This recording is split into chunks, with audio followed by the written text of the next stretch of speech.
So you are planning a promotion. The first conversation is almost always how deep to go. 10%, 15%, 20%. Almost nobody argues about how to message that promotion. And the way you say it arguably is the more important part. This week is about how you frame a discount and why an identical offer can feel bigger or smaller depending on how it's written, and how to turn that into an actual discipline.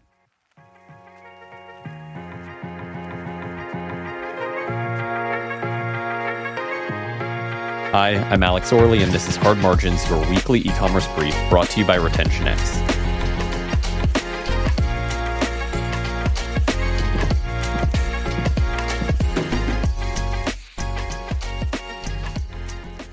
RetentionX closes the loop from identity to insight to agentic execution, helping commerce brands understand customer value, identify growth opportunities, and execute against those opportunities through intelligent workflows and agents. If you have questions or topics you'd like covered, reach out directly, alex@hardmargins.com.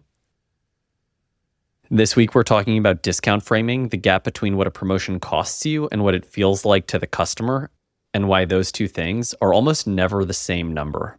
Okay, so two offers, same economics, different outcome. Let's start with the thing that most teams do backwards. When you run a promotion, you're managing two completely different numbers at the same time. One is the economic number, what the discount actually costs you in margin. The other is the perceived number, how big that discount feels to the person looking at it. You're in control of both, but almost everyone only pays attention to the first part. Here's what I mean. Picture two products both on sale, both at 10% off. The first is your hero SKU, $300 retail. The second is an impulse add-on, $40. Most brands would just slap the same badge on both, 10% off. It's clean, it's consistent, and it's easy.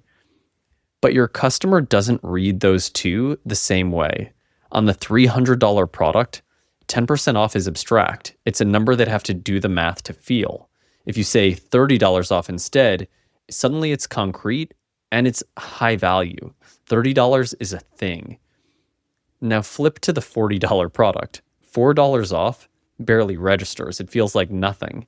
But 10% off in that context on the same item feels materially larger, even though it's the identical discount.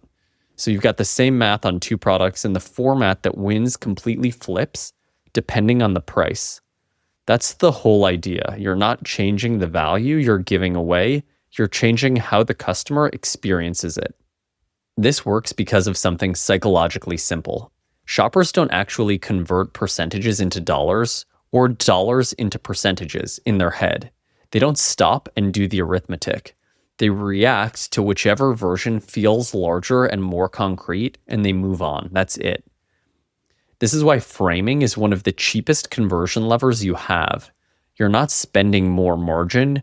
You're not building anything new. You're just presenting the same offer in the version that lands harder for that specific price point. Once you see it this way, there's a few things that you should do to optimize for this behavior. The first is that one catalog should not run on one promotional playbook. As we've already talked about, a $300 hero product, a $65 replenishment item, and a $30 impulse buy, those should almost never share the same promotional language. The customer's reference point is totally different across those price bands. Your merchandising should move with it. That leads to the second thing, and this one trips up a lot of teams. Framing a discount is a merchandising decision, not a copywriting one. It usually gets handed to whoever's writing the email or building the landing page like it's a word choice. It's not. It changes how customers perceive value across your whole assortment. That is merchandising, and it needs to be treated that way. The third thing is the one I want you to really sit with. Small conversion gains beat deep discounts. If better framing gets you even a modest lift in conversion, you might never need to move from 10% to 15%. Think about how much healthier that is. The default move when performance gets soft is to give away margin. But if you just change the framing and you can hold your depth and still get the lift, you're buying conversion with copy instead of margin. It's the ultimate outcome. And the last one keeps you honest. Measure profit, not just conversion.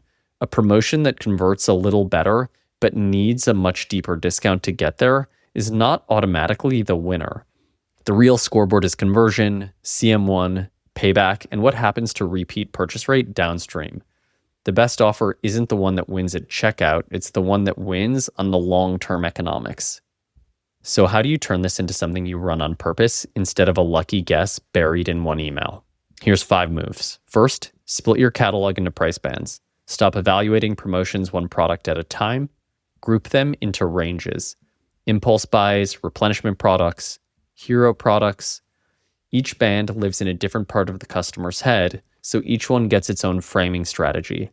That grouping is the foundation for everything else here. Test framing before you test depth. Before you ever move an offer from 10% to 15%, run the simpler experiment first. 10% off versus $30 off on the same product with the economics held identical. Only the presentation changes. You'd be surprised how often that alone moves the needle, and it costs you nothing. Third, use a rule of thumb to start, then let testing settle it. Higher ticket products lean towards dollar off messaging. That's where a concrete number feels bigger. Lower ticket products lean towards percentages off. That's where the percentage will most likely feel bigger.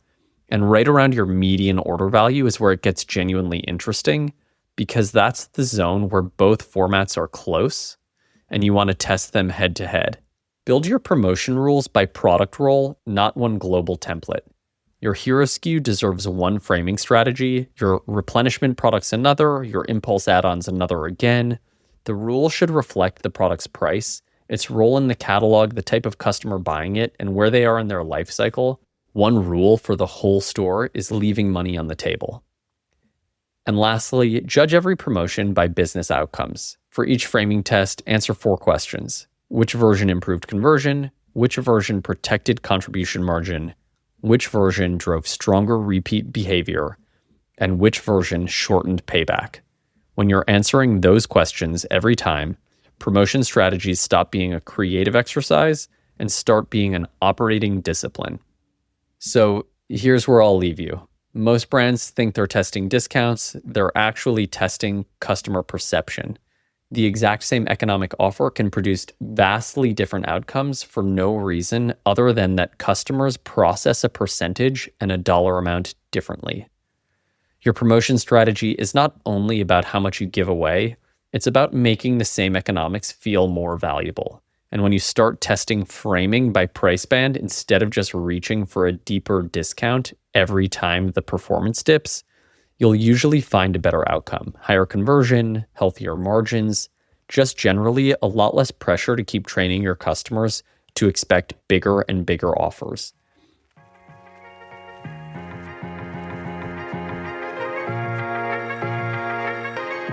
Thanks so much for listening. I'm Alex Orley. This has been Hard Margins, your weekly e-commerce brief, brought to you by RetentionX. If you have questions or topics you'd like covered, reach out, alex@hardmargins.com. I'd love to hear from you. I'll see you right here next week.